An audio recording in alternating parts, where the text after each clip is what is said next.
I'm not sure the #1 pick in the draft, Victor Wembanyama, is even human.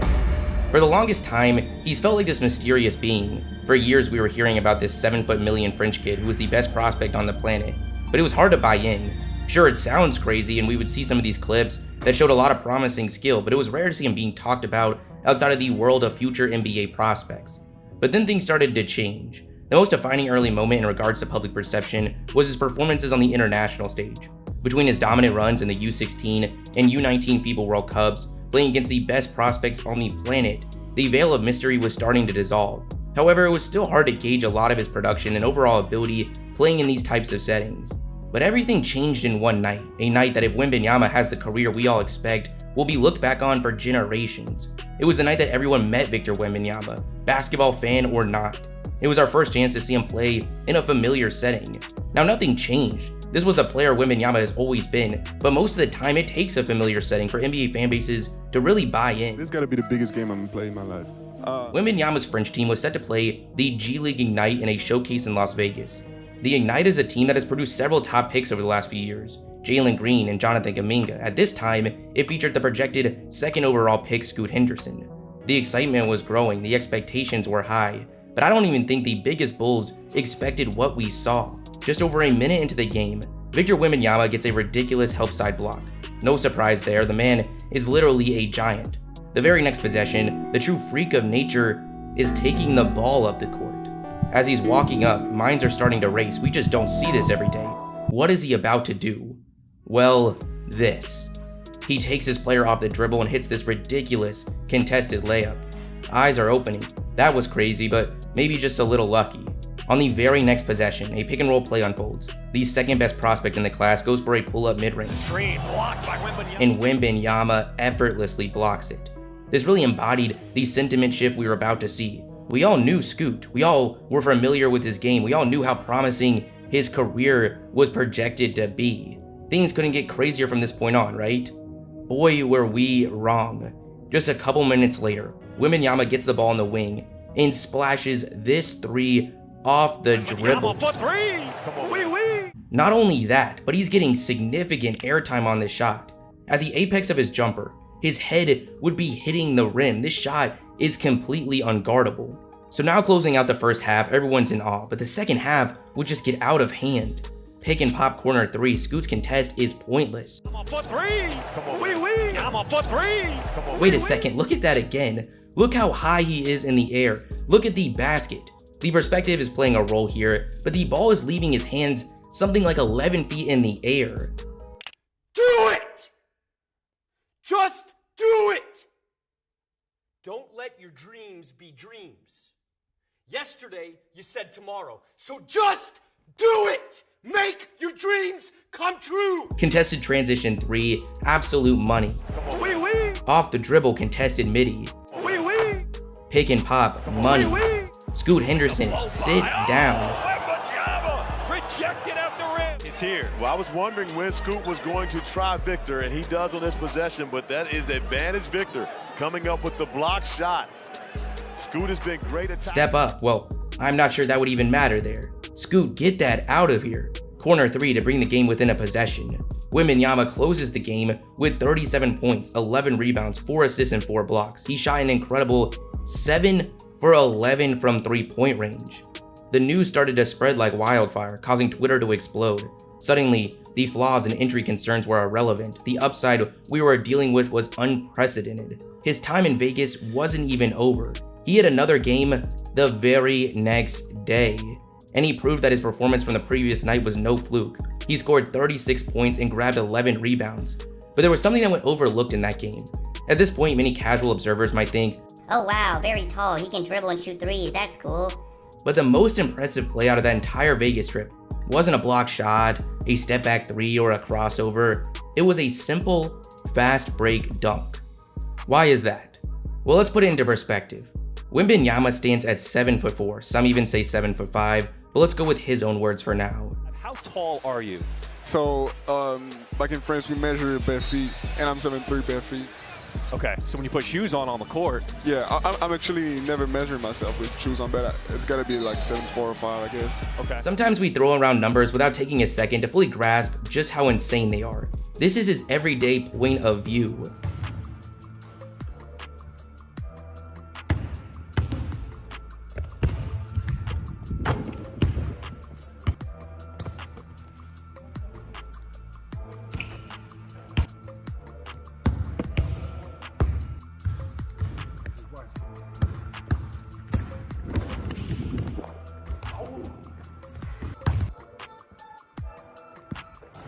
Let's take a look at some players that we've seen around this height. Taco Fall at 7'6", moves with this speed. Boban Marjanovic, currently the tallest player in the league, moves like this. You compare that to the speed Wembanyama is able to reach on this clip, 8 steps from one end to the other for the dunk. The picture starts to be painted just how ridiculous this truly is. The closest comparison in terms of size and speed is Kristaps Porzingis, but even that doesn't come close, especially laterally. End-to-end speed is one thing, but in basketball, especially in the front court, lateral speed matters even more. The speed at which a player can move side to side. With Wembanyama, you have to keep reminding yourself what he's actually doing because it just looks so effortless. In today's league, teams constantly attack mismatches, trying to get big switched onto perimeter players. Even some of the best defenders in the league, like Rudy Gobert, can get exposed in these scenarios.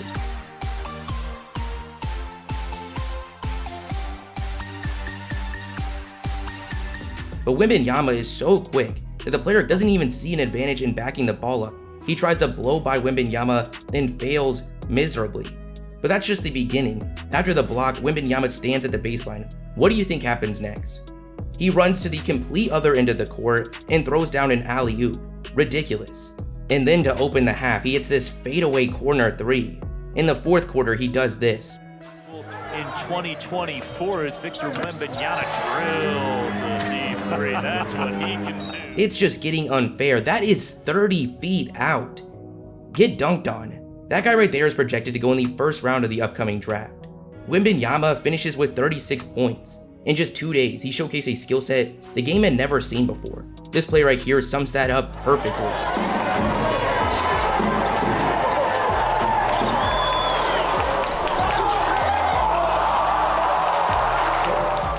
Not only is he on the perimeter, creating space with his handle, not only is he taking a step-back 3 at 7'4", but he misses the 3, grabs his own rebound, and executes a put-back dunk. It's another play that visually doesn't look as crazy because of his size, but you just have to remember what he's really doing here. His size and strides make the court just look tiny. It's absolutely absurd.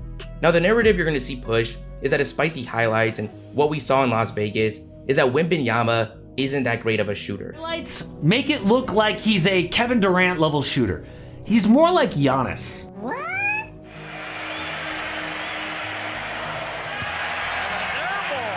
The misconception stems from his stats in France, shooting only 28% from 3. But guess who else shot 28% from 3 in their last season in Europe before going to the NBA? Luka Doncic.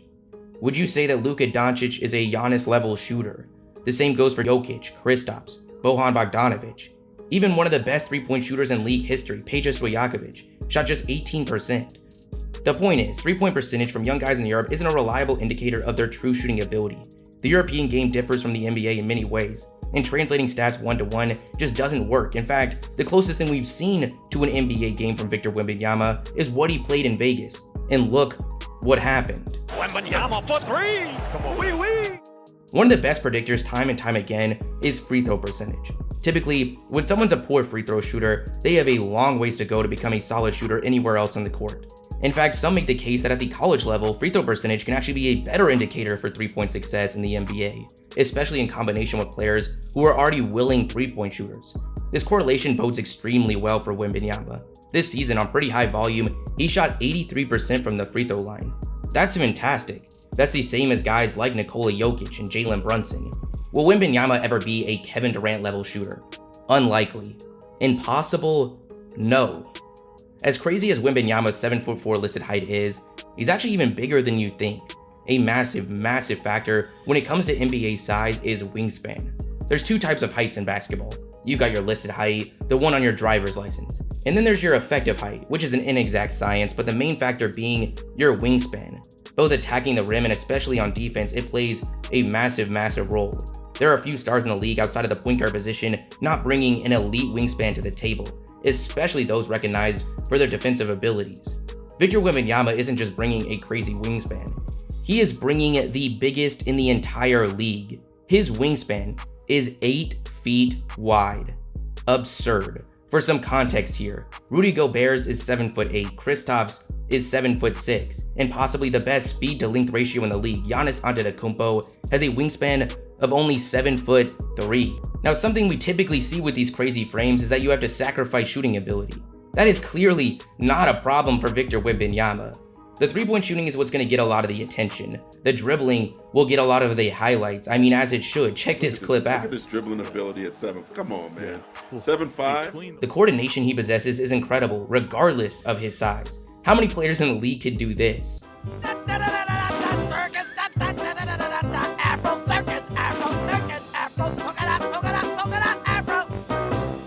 While these skills are impressive, while they're exciting, it is not what has many going as far to label him the best prospect of all time. It's that combination of speed and length that is truly the scariest thing he brings to the table, and ultimately what the league has never seen before. We all know at that size, shot blocking is a given, but with this combination, he is able to hold his own in almost any circumstance. Take this possession, for example. He gets matched up with a guard on the perimeter. He gets beat, but it just doesn't matter. He's also able to play as the roamer from the wing. Look where Wembanyama is right here. This player has an open lane to the basket, but Wembanyama is able to send back a dunk attempt. His recovery is also ridiculous. Even when he gambles or mistimes, his hand speed allows him to still defend the shot before getting the goaltend. He gets caught on a screen here. Easy layup, right? Think again.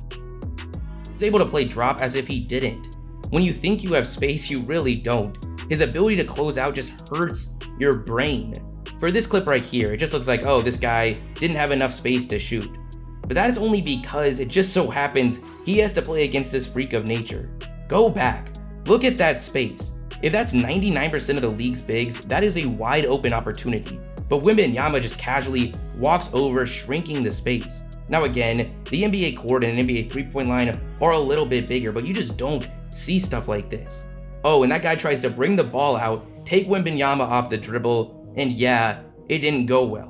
Again, you see him here guarding on the wing for an entire possession. He's able to bring weak side help, which they try to seize on, sending it back to his man for an open shot.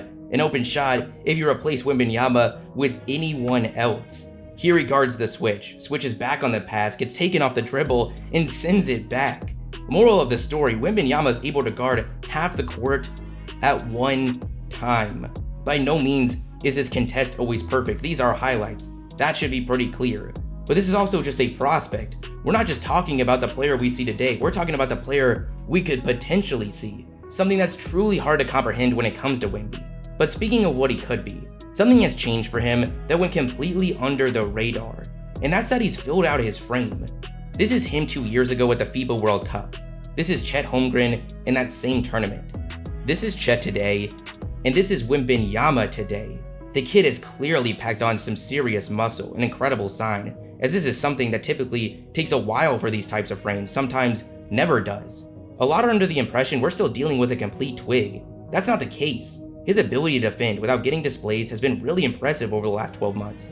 Now, not impeccable, but remember, this isn't the overtime elite league, this is professional basketball. Most of these people are grown men. Sure, he's gonna struggle against the powerhouses of the league, Jokic, Embiid, but newsflash, everyone does. What matters here is that the trend is more than going in the right direction. We opened with the game that really opened the eyes of the world to Wembanyama, especially fans in the States.